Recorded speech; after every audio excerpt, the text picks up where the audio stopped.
എല്ലാവർക്കും നമസ്കാരം. ഡോക്ടർ സൗമ്യ സരനാണ്. നമ്മുടെ കുഞ്ഞുങ്ങൾ നമ്മുടെ കുടുംബത്തിൽ സുരക്ഷിതരല്ല. നമ്മൾ ജീവിക്കുന്നത് ഒരു സ്വർഗത്തിലുമല്ല. ആരെയും വിശ്വസിക്കാൻ സാധിക്കാത്ത ഒരു നശിച്ച ലോകത്താണ് നമ്മൾ ജീവിക്കുന്നത്. ഈ പറയുന്ന 3 കാര്യങ്ങൾ നമ്മൾ ആദ്യം അച്ഛനും അമ്മയും അല്ലെങ്കിൽ കുഞ്ഞുങ്ങളുള്ള എല്ലാവരും ഒന്ന് ഉൾക്കൊള്ളുക, വിശ്വസിക്കുക. ഇതാണ് യാഥാർത്ഥ്യമെന്ന് മനസ്സിലാക്കുക. ഇനി എന്താ വേണ്ടത്? ഇപ്പോൾ നമ്മൾ യാഥാർത്ഥ്യം മനസ്സിലാക്കി, ഇനി എന്ത് വേണം? ഇനി എങ്ങനെ നമ്മുടെ കുഞ്ഞുങ്ങളെ നമുക്ക് സുരക്ഷിതരായിട്ട് പരമാവധി നമ്മുടെ കഴിവിൻ്റെ പരമാവധി എന്ത് ചെയ്യാൻ പറ്റും എന്ന് ആലോചിക്കുക, അത് ചെയ്യുക. ഇപ്പോൾ ഞാൻ ഈ കാര്യം എന്തുകൊണ്ടാണ് പറഞ്ഞതെന്നുള്ളത് നിങ്ങൾക്ക് എല്ലാവർക്കും മനസ്സിലായിട്ടുണ്ടാവും. 2 ദിവസം മുന്നേ ആ കുഞ്ഞ് അമ്മയാൽ കൊല ചെയ്യപ്പെട്ടു. ഇപ്പം നമ്മൾ കേൾക്കുന്ന വാർത്ത എന്ന് പറയുന്നത് സത്യത്തിൽ ഞാൻ ഷോക്ക്ഡ് ആണ്. അതെന്തുകൊണ്ടാണെന്നറിയോ? ഞാൻ പറഞ്ഞിരുന്നല്ലോ, 2 ദിവസം മുന്നേ ഞാൻ ഇതിൻ്റെ 24 ന്യൂസിൻ്റെ ഒരു ചർച്ചയിൽ പങ്കെടുത്തപ്പോൾ അതിൽ എൻ്റെ കൂടെ ചർച്ചയിൽ അവരുടെ ഒരു അയൽവാസി ഉണ്ടായിരുന്നു. ആ അയൽവാസി അവരുടെ കുടുംബ പശ്ചാത്തലമൊക്കെ പറഞ്ഞപ്പോൾ വീണ്ടും റിപ്പീറ്റഡ് ആയി പറഞ്ഞത് ഒരു കാര്യമാണ്. അതായത് അച്ഛൻ്റെ സഹോദരങ്ങളുടെ സ്നേഹം, അതായത് ചെറിയച്ഛന്മാരുടെ, ഞാൻ ചെറിയച്ഛന്മാരെന്ന് പറയുന്നത് ശരിയല്ല, ഇതിൽ ഒരാളാണ് കുറ്റക്കാരൻ.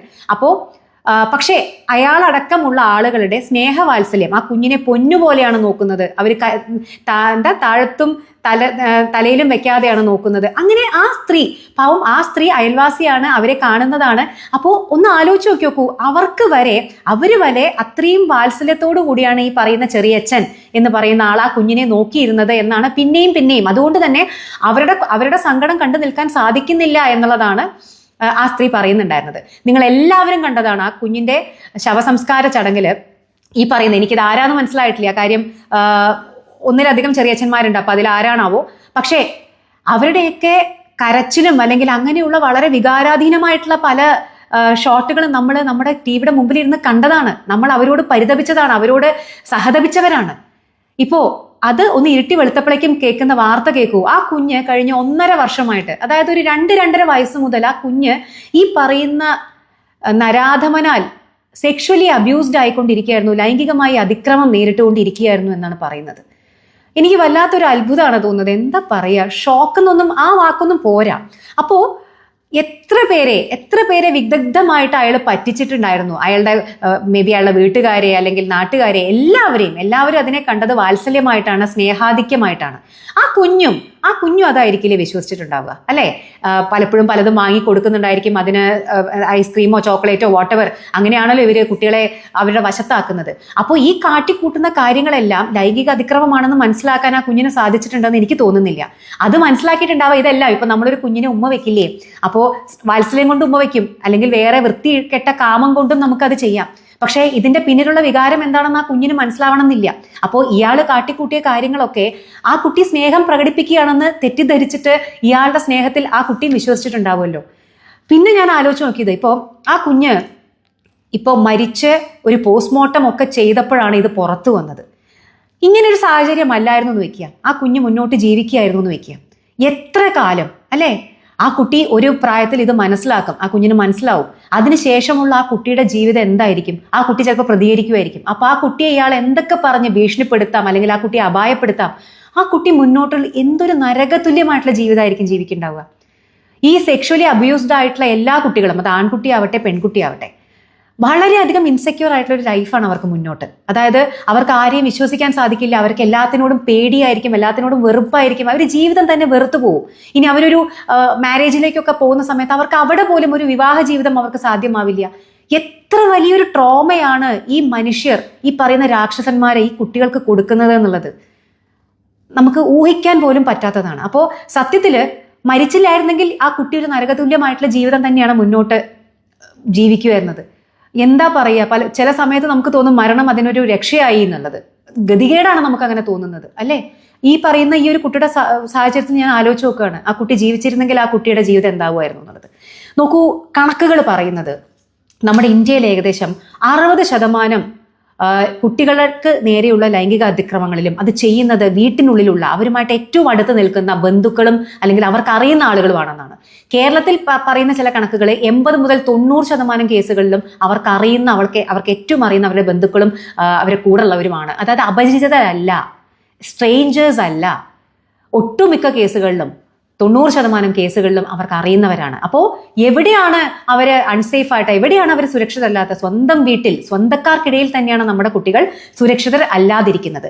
എന്നാൽ ഇതിൽ 90% കേസുകളും അൺറിപ്പോർട്ടഡ് ആണ്. അതായത് ഇത് പുറത്തു പോലും അറിയുന്നില്ല. നമ്മൾ ഈ കാണുന്നതും കേൾക്കുന്നതും വെറും എന്താ പറയുക, ടിപ്പ് ഓഫ് ദ ഐസ്ബർഗ് എന്ന് പറയാറില്ലേ, ഒരു വളരെ ചെറിയൊരു ശതമാനമാണ്. 90% കേസുകളും പുറത്തു പോലും വരുന്നില്ല. നമ്മൾ കോവിഡിനെയാണ് വലിയ മഹാമാരി എന്ന് പറയുന്നത്. നോക്കൂ, നമ്മൾ മനസ്സിലാക്കേണ്ടത് കോവിഡിനേക്കാളൊക്കെ വലിയ മഹാമാരിയാണ് ഇന്ന് നമ്മുടെ കുട്ടികൾ നേരിടുന്ന, അവരുടെ കുടുംബങ്ങളിൽ പോലും നേരിടുന്ന ഈ ലൈംഗിക അതിക്രമം. അപ്പോൾ ഇതിനെന്താണ് നമുക്ക് ചെയ്യാൻ പറ്റുക? നോക്കൂ, ആദ്യം വേണ്ടത് കുട്ടികളെ ബോധവാന്മാരാക്കുക എന്നുള്ളതാണ്. ഇന്നും സെക്സ് എഡ്യൂക്കേഷൻ എന്ന് പറഞ്ഞു കഴിഞ്ഞാൽ നെറ്റി ചുളിക്കുന്ന ഒരു സമൂഹമാണ് ബഹുഭൂരിപക്ഷം നമ്മുടെ കേരളത്തിൽ. പലരും വിചാരിക്കുന്നത് സെക്സ് എഡ്യൂക്കേഷൻ 10-18 വയസ്സ് കഴിഞ്ഞ് അല്ലെങ്കിൽ കൗമാരപ്രായക്കാർക്ക് അല്ല. ഈ പറയുന്ന 2 വയസ്സിലും 2.5 വയസ്സിലും, ഞാൻ പറയുമ്പോൾ അംഗൻവാടി മുതൽ കുട്ടികൾക്ക് സെക്സ് എഡ്യൂക്കേഷൻ തുടങ്ങണം. നമ്മുടെ വീട്ടിൽ നമ്മൾ സെക്സ് എഡ്യൂക്കേഷൻ പറഞ്ഞു കൊടുത്തു തുടങ്ങണം. 2.5-3 വയസ്സുള്ള കുട്ടിക്ക് പറഞ്ഞു കൊടുക്കേണ്ടത് ആ കുട്ടിയുടെ സ്വകാര്യ ഭാഗങ്ങൾ എവിടെയൊക്കെയാണ്. ചുണ്ട്, നെഞ്ച്, പൃഷ്ഠഭാഗം, അതുപോലെ തന്നെ മൂത്രമൊഴിക്കുന്ന ഭാഗം, ഈ 4 ഭാഗങ്ങൾ സ്വകാര്യ ഭാഗങ്ങളാണ്. ഇവിടെ ആർക്കും തൊടാൻ അവകാശമില്ല.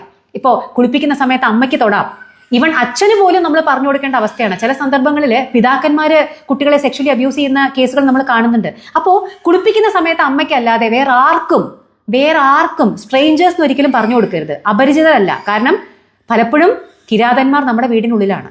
അപ്പൊ അതുകൊണ്ട് ഒരാൾക്കും അവിടെ തൊടാനുള്ള അവകാശമില്ല. പലരും ഇവർ കളിക്കുകയാണ്, പല കളി എന്നൊക്കെ പറഞ്ഞിട്ട്, അതായത് പല പ്ലേ, ഇങ്ങനെ കളിക്കാം അങ്ങനെ കളിക്കാം എന്നൊക്കെ പറഞ്ഞിട്ടാണ്. അപ്പൊ ഇങ്ങനെ ഒരു കളിയുമില്ല. ആ കളി ശരിയായിട്ടുള്ള കളിയല്ല. അങ്ങനെ ആരെങ്കിലും പറയുന്നുണ്ടെങ്കിൽ അത് എന്നോട് വന്ന് പറയണം എന്നുള്ളത് അച്ഛനും അമ്മയും അവർക്ക് പറഞ്ഞു കൊടുക്കണം.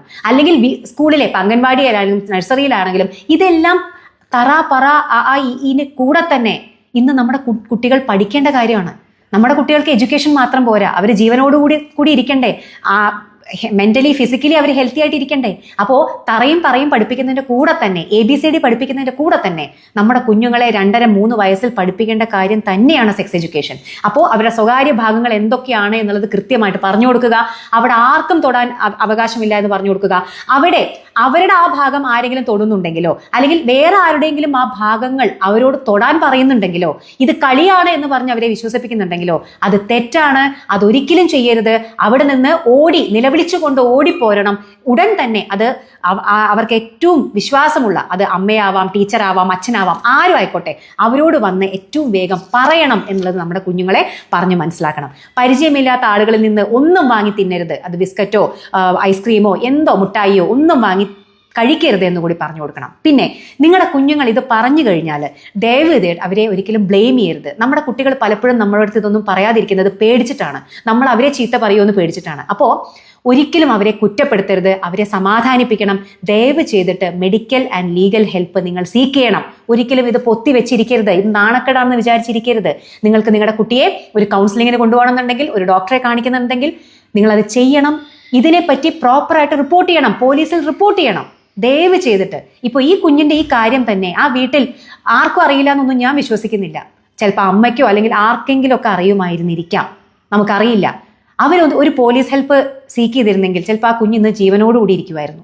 അപ്പോൾ ഒരിക്കലും നിങ്ങൾക്ക് നിയമസഹായം തേടാൻ നിങ്ങൾ മടിക്കരുത്. പിന്നെ ഇനി കുട്ടിയെല്ലാം വന്ന് പറയുമെന്ന് വിശ്വസിച്ച് നമ്മൾ സെക്സ് എഡ്യൂക്കേഷൻ കൊടുത്തു, എല്ലാം പറഞ്ഞു കൊടുത്തു, എന്താണ് സേഫ് ടച്ച് അൺസേഫ് ടച്ച് ഒക്കെ പറഞ്ഞു കൊടുത്തു, എങ്കിൽ പോലും നിങ്ങളുടെ കുഞ്ഞ് നിങ്ങളോട് വന്ന് പറയുമെന്നുള്ള വിശ്വാസം നല്ലതാണ്. പക്ഷേ നിങ്ങൾ നിങ്ങളുടെ കുഞ്ഞിൻ്റെ അടുത്ത് കൂടി ഇടയ്ക്കൊന്ന് സംസാരിക്കണം. നിങ്ങളുടെ കുഞ്ഞിൻ്റെ സ്വഭാവത്തിൽ എന്തെങ്കിലും വ്യത്യാസങ്ങൾ വരുന്നുണ്ടോ? നിങ്ങളുടെ കുഞ്ഞ് ഉള്ളു വലിഞ്ഞു പോകുന്നുണ്ടോ? പഠിത്തത്തിൽ ഉഴപ്പുന്നുണ്ടോ? ശ്രദ്ധ കുറയുന്നുണ്ടോ? കുട്ടിയുടെ സ്വഭാവത്തിൽ ഉഷാറ് കുറയുന്നുണ്ടോ? ഇങ്ങനെയൊക്കെ ഉണ്ടെങ്കിൽ നിങ്ങളത് മനസ്സിലാക്കണം. അപ്പോൾ അതെന്താണെന്ന് അന്വേഷിക്കണം. കുഞ്ഞിനോട് പോയിട്ട് സഹാനുഭൂതിയോടുകൂടി കാര്യങ്ങൾ ചോദിച്ച് മനസ്സിലാക്കണം. ഇനി അല്ലെങ്കിൽ ഒരു കൗൺസിലിങ്ങിന് വേണമെങ്കിൽ കൊണ്ടുപോകണം. മനസ്സിലായി? ഒരിക്കലും കുറ്റപ്പെടുത്തരുത്, ചീത്ത പറയരുത്. അത് വളരെ ഇമ്പോർട്ടൻ്റ് ആണ്. കുട്ടികൾ പേടി കൊണ്ട് പലപ്പോഴും പറയില്ല. ഈ ചെയ്യുന്ന ആളുകൾ ചിലപ്പോൾ അവരെ ഭീഷണിപ്പെടുത്തിയിട്ടുണ്ടായിരിക്കും. അപ്പം അവർക്ക് അവെയർ ആണെങ്കിൽ പോലും, അവർക്ക് ഇത് തെറ്റാണ് എന്ന് അറിഞ്ഞാൽ പോലും അവർ നമ്മളോട് പറയാൻ ചിലപ്പോൾ മടിക്കും. അതിനെ അവരെ കുറ്റപ്പെടുത്തരുത്. അപ്പോൾ നമുക്ക് അങ്ങോട്ടും കൂടി ഒരു ശ്രദ്ധ വേണം. നിങ്ങളുടെ കുഞ്ഞിൻ്റെ സ്വഭാവത്തിലും എന്തെങ്കിലുമൊക്കെ പ്രശ്നങ്ങൾ തോന്നുന്നു, ഇടയ്ക്കിടയ്ക്ക് മൂത്രപ്പഴുപ്പ് വരുന്നുണ്ട്, ആ ഭാഗങ്ങളിൽ നിങ്ങൾക്ക് എന്തെങ്കിലും അസ്വാഭാവികമായി തോന്നുന്നു, മുറിവ് കാണുന്നു, എന്തെങ്കിലും ഡിസ്ചാർജ് കാണുന്നു, എന്തെങ്കിലും സംശയങ്ങൾ അത് അമ്മയ്ക്കോ അച്ഛനോ ആർക്കാണെങ്കിലും തോന്നിക്കോട്ടെ, ടീച്ചർക്കോ, ദയവ് ചെയ്തിട്ട് അതിനെ മിണ്ടാതെ അല്ലെങ്കിൽ മൂടി വെക്കാതെ വേണ്ട ഹെൽപ്പ് സീക്ക് ചെയ്യുക കേട്ടോ. അപ്പോൾ നമ്മുടെ കുഞ്ഞുങ്ങളാണ്, അപ്പോൾ അത് നമ്മുടെ കൂടി ഉത്തരവാദിത്തമാണ്. എനിക്ക് പറയാനുള്ളത് ദയവ് ചെയ്തിട്ട് സെക്സ് എഡ്യൂക്കേഷൻ സർക്കാരിനോട് കൂടി തന്നെയാണ്. അംഗൻവാടി മുതൽ, നഴ്സറി മുതൽ, നിങ്ങൾ ഈ പ്രീ KG എന്ന് പറയുന്ന പ്രായം മുതൽക്ക് തന്നെ പറഞ്ഞു കൊടുക്കണം. നിങ്ങളുടെ കുഞ്ഞുങ്ങൾ മനസ്സിലാക്കും. അവർക്ക് മനസ്സിലാവേണ്ട കാര്യങ്ങൾ മനസ്സിലാവേണ്ട ഭാഷയിൽ പറഞ്ഞു കൊടുത്താൽ ഏത് പ്രായത്തിലുള്ള കുട്ടികൾക്കും അത് മനസ്സിലാവും. സെക്സ് എഡ്യൂക്കേഷൻ തുടങ്ങേണ്ടത് കുട്ടികളുടെ ഈ പ്രായത്തിൽ, ഏറ്റവും ചെറിയ പ്രായത്തിൽ വെച്ച് തന്നെയാണ് കേട്ടോ.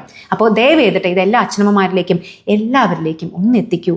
ഇനിയെങ്കിലും നമുക്ക് ഇങ്ങനെയുള്ള കാര്യങ്ങൾ കേൾക്കാതെ ഇരിക്കാനുള്ള ഒരു അവസ്ഥ ഉണ്ടാവട്ടെ. Okay, by.